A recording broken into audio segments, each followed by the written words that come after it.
우리가 교회 역사를 살펴보는 신학적인 학문, 즉 분야가 있는데요. 교회 역사를 살려보는 것을 교회사라고 부릅니다.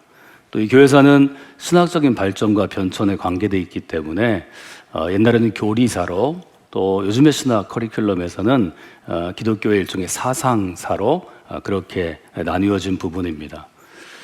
교회 역사를 돌아보면 우리와 같은 성광교회, 한 대전에 세워진 지역교회의 역사에도, 또 지금 바울의 경우에서 보는 것처럼 전 세계 교회의 역사 가운데 앞부분, 일종의 시발점이 되었던 초기 교회 공동체, 우리가 초대교회라고 불리우는 공동체의 역사에서도 수많은 복음의 사람들이 등장합니다.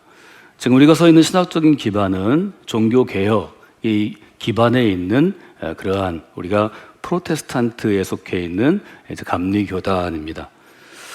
어떤 사람이 어떤 신학을 가지고 신앙을 어떻게 해석했는지도 중요하지만 그 배경에는 사회적인 상황이 있고 정치적인 상황이 있고 역사적인 배경이 있고 또 그 교회 공동체가 속해 있는 아주 특정한 시대가 있는 것을 우리가 보게 됩니다. 이 프로테스탄트가 서 있도록 많은 종교개혁가들이 활동을 했는데 그 중에 우리가 기억하는 대표적인 인물이 독일의 마르틴 루터입니다. 그 전에도 물론 종교개혁가들 후스와 같은 그런 분들이 있지만 루터의 때 지금의 종교개혁의 일종의 틀들을, 얼개들을 완전히 세우게 되었고, 또 실제로 루터가 그것을 교황청으로부터 이제 쟁취해내서 일종의 독일 교회, 루터 교회가 형성되었기 때문에 우리는 루터를 종교개혁하면 거의 등가로, 같은 가치로 생각하게 되죠.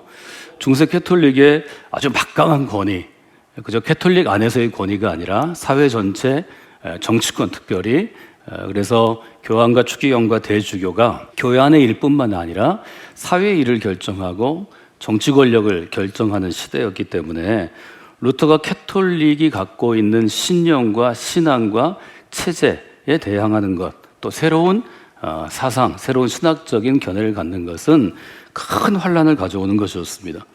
환란은 고통스러운 것입니다. 루터는 멈추기를 원할 때가 많았습니다. 환란은 고통뿐이 아니라 자기 주변에 있는 사람들도 아프게 하고 지금 있는 많은 것들을 잃게 하는 것입니다. 루터는 중단하려고 했습니다. 때로 그는 근심과 두려움 때문에 잠을 자지 못했고 그는 많은 것들을 포기하고 그만두고 싶었을 것입니다. 그 환란의 때마다 하나님께서는 누군가를 통해서 루터의 잠자는 열정을 깨우시고 루터가 지금 시편을 강의하면서 생각하고 있던 신앙의 방향이 옳다고 일깨우시고 그로 하여금 많은 신앙생활을 제대로 하고 싶어하는 사람들을 대변하도록 일으켰는데 그 중에 동역자가 아주 분명히 드러나는 부분이 있습니다. 독일 루터교, 독일 개신교 신학에 상당한 신학적 기초를 세우는데 기여한 사람이 필립 멜랑흐톤이라는 인물입니다. 이분은 목회자로서의 모습보다 신학자로 정의하는 게 좋을 정도로 몇 개의 초상화가 있는데 그 얼굴을 보시면 상당히 사색적이고 조용하지만 자기의 신념을 밝히는 데는 단호한 이제 그런 얼굴형을 갖고 있는 것을 보시게 됩니다. 만약 루터와 멜랑흐톤은 아마 성격적으로는 별로 어울리지 않을 것 같습니다. 나이도 10년 이상 차이가 났습니다. 거의 우리가 연도를 따져보면 15년 차이가 나는데요. 근데 이 두 사람이 아주 친밀한 동역자의 관계를 유지합니다. 어느 정도냐면 유언을 했는데 유언을 해서 비텐베르크 교회의 묘지에 한 무덤에 같이 묻어달라고 유언합니다. 결국 우리가 종교개혁지 순례를 가보면 비텐베르크를 반드시 가보게 되는데요. 우리가 관련된 것들을 보면서 여러 가지를 생각할 수 있습니다. 루터가 그만두고 싶을 때마다 멜랑흐톤은 편지를 통해서 격려하죠. 편지가 기록으로 그 시대에 많이 남아 있습니다. 멜랑흐톤은 이렇게 루터에게 편지를 썼다고 하죠. 당신이 성경에서 발견한 진리를 진리라고 확신한다면 그 진리가 반드시 승리하리라는 것도 확신해야 합니다. 이것은 루터를 일으켜 세우던 가장 큰 멜랑흐톤의 조언이었고 충고였고 충언이었습니다. 사실은 이것은 멜랑흐톤이라는 인물을 통해서 하나님이 루터에게 주시는 어떤 교훈, 메시지였을지도 모르겠습니다. 고민할 때마다 이 동역자의 메시지가 그를 일으켜 세웠다고 많은 기록들이 우리에게 알려줍니다. 교회는 어떤 곳인가요? 교회는 복음의 진리로 세상을 변화시키는 것입니다. 그래서 저는 이 변화시키는 원리를 Changing Future Ministry라고 이름을 제가 좀 붙여봤습니다. 미래를 변화시키는 사역인 것입니다. 복음의 진리로 세상을 변화시키는 것, 그것이 지금의 세상, Changing Place하고 Changing Time 할 때 그것이 결국은 미래를 변화시켜서 지금 우리가 감리교회라는 이름의 개신교 신앙을 갖게 된 것입니다. 멜랑어튼이 마틴 루터에게 힘을 불어넣을 때 모든 목회자들이고 그리스도인이었기 때문에 성경 구절을 인용할 때 인용한 구절이 바로 지금 우리가 함께 읽은 로마서 8장 31절입니다. 만일 하나님이 우리를 위하시면 누가 우리를 대적하겠습니까? 아주 분명하게 이 구절이 힘을 줬다는 거죠. 하나님이 우리를 위하시면 어떤 뜻인가요? 하나님이 우리와 함께 하시면, 여호수아에게 모세에게 하실 때 그 언어를 빌으면 하나님이 우리 편에 서시면 누가 우리를 대적하겠습니까? 교회를 사랑하고 성도들을 사랑하고 그리스도를 사랑해서 캐톨릭이라는 아주 굳건하게 채워진 사회의 종교와 정치 세력을 변화시킬 때, 마음이 흔들릴 때마다, 혼란이 올 때마다, 고통이 올 때마다, 스스로 포기하고 싶을 때마다 루터를 다시 세운 것은 이 말씀이었다고 고백합니다. 이것이 말씀의 능력입니다. 살아있는 말씀의 능력 앞에 무릎 꿇는 분들이 되시기를 원합니다. 생각한 것보다, 여러분이 생각한 것보다 여러분의 인생을 성경의 교훈에 걸으시면, 여러분의 삶의 목표를 복음에 걸으시면 생각한 것보다 여러분의 상상 그 이상으로 말씀의 능력이 사로잡아 말씀의 능력이 이끌어가는 새로운 삶, 바울이 얘기하는 새 인생, 새 사람의 인생이 시작됩니다. 그 위대한 순간을 성광교회에서 경험하시기를 원합니다. 이것은 하나님께서 교회를 디자인하실 때 예수님이 바울과 같은 부르심을 입은 사도에게 교회의 무거운 짐을 얹어줄 때 그때 디자인하신 것이라고 저는 생각합니다. 시대는 다른 것입니다. 문화도 달라집니다. 언어도 달라집니다. 사람도 달라집니다. 돌이켜보면 시대마다, 지금 우리는 우리의 때가 교회가 가장 부흥했다고 생각하지만 제가 자라던 70년대, 80년대에도 저희 앞선 부모님 세대를 통하여 지금보다 훨씬 더 강력한 말씀의 능력이 한국교회에 임했습니다. 이 고백은 바울의 고백이었습니다. 하나님이 우리와 함께 하시면, 하나님이 우리를 진정으로 아끼신다면 누가 우리를 감히 대적할 수 있겠는가? 바울은 이어서 37절에서 이렇게 고백합니다. 이 모든 일에 우리를 사랑하시는 그분으로 말미암아 우리가 넉넉히 이기느니라. 멜랑어튼은 루터를 향해서 그렇게 위로하고 격려하고 힘을 주었다고 합니다. 우리는 넉넉히 이길 것입니다. 바울은 로마교회 성도들을 향해서 이렇게 설교하지 않았을까요? 사랑하는 로마교회 성도 여러분, 나는 지금까지 환난의 시간을 견디어내고 지금도 환난 가운데 있습니다. 나를 돕는 디모데와 같은 믿음의 동역자들도, 브리스가와 아굴라 같은 믿음의 동역자들도 여전히 나와 만나서 환난이 시작되어서 지금까지 환난은 계속되고 있습니다. 그러나 우리가 고백할 수 있는 것은 우리를 위하시고 우리를 사랑하시고 우리를 택하신 하나님의 은총으로 말미암아 우리는 넉넉히 이기게 될 것입니다.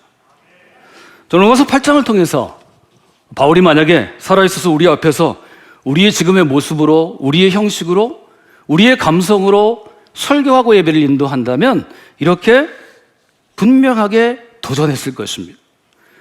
우리 교회가 시작된 것은 1980년입니다. 10월 달에 지금의 대흥동, 그 당시는 대전의 중심이 대흥동과 성화동을 중심으로 한 지금의 도청으로부터 시작 대전역까지입니다. 대흥동의 3층짜리 건물에서 교회가 시작되었습니다. 하나님의 은혜로 1년 후에 대전의 중심이 서대전 쪽으로 계속 전진해 나왔는데 서대전 사거리, 지금의 서대전 사거리에 대전에서 제일 큰 건물이 세워졌습니다. 기독교연합 봉사회에서 세운 기독교연합 봉사회관이었습니다. 여러 교단들이 대전 선교 초기부터 만든 일종의 연합단체입니다. 그곳에서 건물을 지었는데 건물에 교회가 좀 있어야 되겠다. 그래서 감독님에게 요청해서 저희가 3층으로 이사 갔습니다. 3층에 저희들이 있었는데 그 건물 사정으로 9층으로 이전을 요청해서 저희가 9층에서 10년을 지냈습니다. 1990년, 91년까지입니다. 한국 정부에서 최초로 서울의 팽창 또 여러 가지를 막기 위해서 신도시를 개발했는데요. 그렇게 개발된 신도시가 강남 쪽은 분당이고 강북으로 일산이고 삼청사가 있는 대전의 둔산입니다. 신도시입니다. 지금 저희가 둔산동이라고 부르지만 사실은 신도시가 한국의 도시개발 역사에 있어서는 제일 어울리는 것 같습니다. 저희들이 이곳에 종교용지를 구입하고 부흥하고 교회의 틀을 잡고 새로운 시대를 열기 위해서 굉장한 모험을 한 거죠. 새롭게 아파트가 세워지는 쪽, 또 중대형 아파트가 세워지는 이쪽이 둔산 1지구입니다. 1지구에 우리가 교회를 짓기로 결정하고 이곳에 교회를 짓기 시작했습니다. 여러분들이 주보에서 계속 보시는 1991년 9월 마지막 주일 기공 예배를 저희가 주일 예배를 드리고 와서 볼 때 거기 온 모든 분들이 함께 찍은 사진입니다. 사진을 다 쳐보시면 아이들까지 97명이 있습니다. 그렇게 우리가 찍은 다음에 처음에는 본당 건물만 있었고요. 벽돌로 지어진 교육관을 옆에 2008번지를 저희가 주차장으로 사용하다가 교육관을 지었습니다. 교육관을 지은 것도 사실 2004년, 5년의 일입니다. 얼마 되지 않은 일입니다. 올드셰플이 완성이 됐죠. 제가 2005년 5월부터 담임 목사로 목회했습니다. 교회가 계속해서 숫자가 늘어나고 부흥하고 많은 분들이 교회에 거의 몰려오셨기 때문에 옛날 교회로 우리가 수용할 수 없었습니다. 저 교회를 지은 지 얼마 안 됐기 때문에 또 저것은 수많은 땀과 눈물이었기 때문에 새로운 곳에 교회를 지으려고 처음에 생각을 많이 했습니다. 마땅한 곳이 없고 또 이곳이 대전이라는 도시에서는 중심이 되는 중요한 곳이었기 때문에 저희가 본당과 교육관에 있던 이쪽을 종교부지로 바꾸고 결국 이 자리에 뉴스페이스를 짓기로 2012년 결정했습니다. 설계하고 실제 공사는 2014년, 15년, 16년에 있어서 지금의 이제 뉴스페이스가 되었고 우리가 2015년 12월 25일에 아주 완전히 준공되기 전에 첫 예배를 드리고 그해 1월 2일부터 우리가 예배하기 시작해서 지금 이 자리에 우리가 서 있게 되었습니다. 지난주에 저는 바울의 질문을 이렇게 요약해 드렸습니다. 우리가 환난을 당할 때도 즐거워할 수 있습니까? 바울은 평생이 환난의 연속이었는데 어떻게 모든 환난을 즐거워한다고 고백할 수 있었을까? 지난주 우리가 묵상한 본문 로마서 5장에 보면 우리가 환난 중에도 즐거워하나니라고 기록되어 있습니다. 어떻게 바울의 삶을 통해서 그 환난이 인내를 만들어내고 인내는 연단을 만들어내고 연단은 소망을 이루게 되었을까? 바울이 이런 고백을 할 수 있었던 데에는 환난과 함께 그가 살아왔고 그가 특별한 신념과 신앙의 소유자이고 열정의 사람이었지만 하나님이 환난을 이길 수 있도록 무엇인가를 주셨기 때문일 것입니다. 저는 그래서 환난의 때를 견디는 선물, 환난의 때를 이길 수 있는 선물을 여러분이 기억하는 그리스도인이 되어야 하고 기억하는 성관교회, 믿음의 공동체가 되어야 한다고 생각해서 오늘 설교의 제목을 환난의 때를 견디고 이겨낼 수 있는 세 가지 선물이라고 기록해 보았습니다. 바울에게는 어떤 선물을 하나님 주셨을까요? 첫 번째, 하나님께서 이 선물을 주셨습니다. 저를 따라서 하실까요? 하나님의 도우심과 하나님의 채워주심을 기억하십시오. 환난의 때 하나님께서는 복음의 사람들에게 무엇을 주시는가 하면 채워주십니다. 한자어로 공급하십니다. 저는 이거 매우 중요하다고 생각합니다. 우리가 신앙생활을 하면 평온하게 살던 사람들도 하나님 앞에 헌신을 결단하면 여러 가지 환난을 경험하는 때가 많습니다. 잘 되던 사업이 되지 않을 때도 있고 직장을 그만두고 책임을 지고 쫓겨나야 될 때도 있고 어떤 질병 가운데 시달릴 때도 있고 문제 가운데 처할 때도 있습니다. 하나님은 왜 우리에게 그런 환난이나 시련이나 고난을 허락하실까요? 우리가 보통의 사람으로 살고자 할 때는 그런 일이 일어나지 않지만 내가 정말 뜻을 정하고 내 인생을 다해서 복음의 사람으로 살겠다고 결단하면 그런 일에 면제되는 사람은 하나가 없습니다. 왜 그런 일이 일어날까요? 하나님은 그 환난의 때 우리에게 필요한 것을 채워주심을 통해서 하나님의 살아계심을 알게 하십니다. 하나님이 복음의 사람들을 선택하신 후에 그냥 놓아두지 아니하시고, 요한복음의 표현대로 하면 고아처럼 버려두지 아니하시고, 정말 사랑하는 아버지처럼, 사랑하는 어머니처럼 사랑을 다해서 돌보시고 인도하시는 분이라는 것을 깨닫게 하십니다. 환난의 때에 제일 문제가 되는 것은 부족함입니다. 예를 들어 전쟁은 큰 환난입니다. 전쟁이라는 먹을 게 부족합니다. 입을 게 부족합니다. 여러 가지로 전투의 과정 가운데 아프고 쓰라리고 상처나고 병이 오지만 치료받을 수 없어서 어렵습니다. 이건 보이는 것에 부족합니다. 전쟁의 때는 근심의 포로가 됩니다. 전쟁의 때는 내가 죽을까, 어떤 일을 당할까 두려움의 포로가 돼서 어떤 사람도 마음이 심각해지는 것입니다. 마음의 평화가 부족합니다. 질서가 부족합니다. 다른 사람을 긍휼하게 여기는 긍휼의 마음이 부족합니다. 이 모든 것을 하나님께서는 채워주신다는 것입니다. 32절은 이렇게 우리에게 도전합니다. 자기 아들을 아끼지 않고 모든 사람을 위해서 주신 분이 어떻게 그 아들과 함께하는 우리에게 모든 것을 주시지 않겠느냐? 여러분, 하나님께서는 모든 것을 채워주십니다. 이 부분을 해석할 때 신학자들은 큰 것으로부터 작은 것의 전환이라고 이름을 붙입니다. 가장 큰 것, 여러분 부모가 돼서 아이를 키워보시면 아이가 제일 큰 것입니다. 하나님이 자기 생명을 놓고도, 자기 생명을 바꾸고도 살릴 만한 아들을 우리에게 주셨는데 그 외에 다른 건 주시지 못할 게 무엇이 있겠느냐? 이것이 바울의 일종의 논리입니다. 첫 번째 선물은 어떤 것인가요? 하나님의 채워주심이 우리로 하여금 환난의 때를 견디어내게 하시고 넉넉하게 해주십니다. 성관계 믿음의 공동체의 역사가 그러했습니다. 여러분이 코로나 질병의 시대도 지금 2년째 우리가 환난의 때이고 부족한 것이 많이 있습니다. 하나님이 채워주셔야 합니다. 여러분이 혹시 복음의 사람으로 여러분의 부족함을 채워주시는 하나님의 전능하신 손길을 온전하게 체험하지 못했다면 이 시기가 바로 그때가 되기를 원합니다. 두 번째로 바울에게 주신 선물은 어떤 것인가? 아주 분명히 로마서는 하나님의 용서하심을 기억하라고 도전합니다. 33절에 보면 이런 구절이 있죠. 누가 능히 하나님께서 택하신 자들을 고발하리요?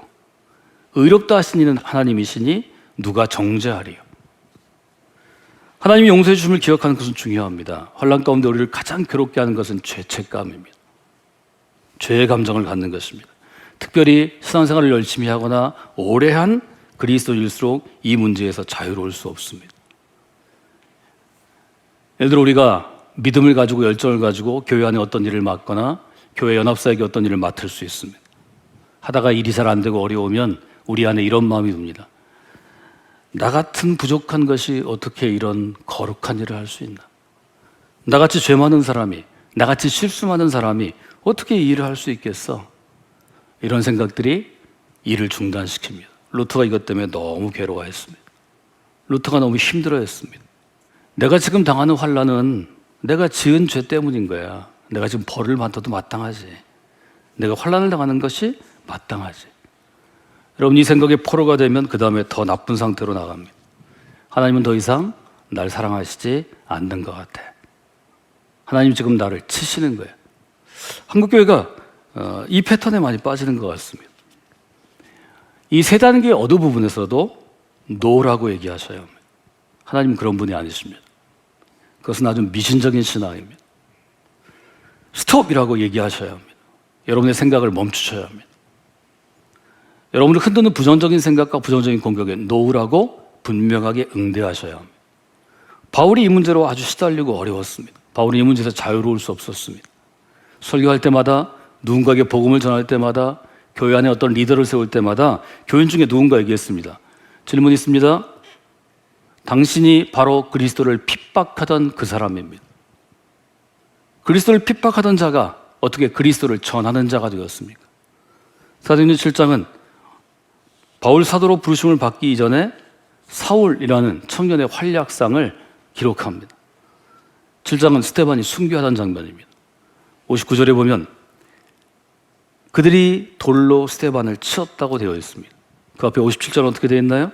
그들이 큰 소리를 지르며 귀를 막고 일제히 그에게 달려들어 성 밖으로 내치고 돌로 칠세. 그 다음에 이렇게 되어 있습니다. 증인들이 옷을 벗어 사울이라 하는 청년의 발 앞에 두니라. 사울이라는 청년이 스데반을 죽게 하는데 가장 핵심적인 어떤 역할을 했을 것으로 우리는 추정할 수밖에 없습니다.